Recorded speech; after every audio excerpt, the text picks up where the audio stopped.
Hay muchos tipos de cánceres y de alteraciones moleculares implicados en cada uno de ellos. Santiago Ramón y Cajal y su equipo de investigación han estudiado cómo detectar y tratar carcinomas, es decir, cánceres de mama, colon, riñón, los más frecuentes entre adultos. Para que una célula normal se haga maligna hace falta que se acumulen múltiples alteraciones genéticas, ¿no?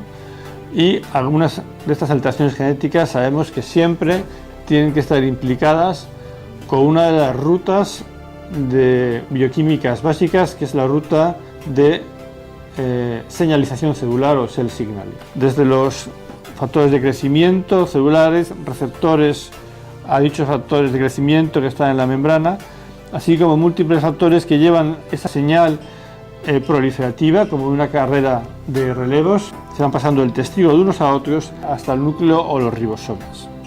La señal proliferativa finalmente tendría que estar canalizada por menos factores, por unos pocos que son los que finalmente pasan el testigo a los efectores finales, que es lo que hemos llamado factores embudo o funnel factors, que son como en un reloj de arena, digamos, la parte central por donde tendría que pasar la señal proliferativa independientemente de quién ha dado la patada inicial.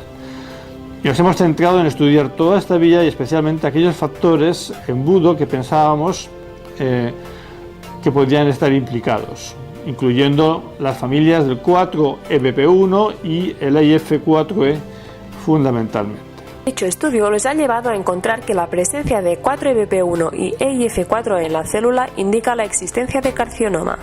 Además, han descubierto que inhibiéndolos, la célula deja de ser maligna. Varios de los factores que sacamos en estudios previos los hemos estado evaluando en varios tumores humanos, en más de casi 500 tipos de tumores. Entonces aquí lo que hemos encargado es de poner a punto toda la serie de anticuerpos, fosfoanticuerpos, validarlos con patólogos y luego con toda la gente del laboratorio intentar hacer todo el procesamiento y análisis de datos. Entonces ya lo que hicimos es intentar manipular estos dos factores con mutantes de estos genes o bien con sobreexpresión, así como con inhibidores bioquímicos de estas rutas.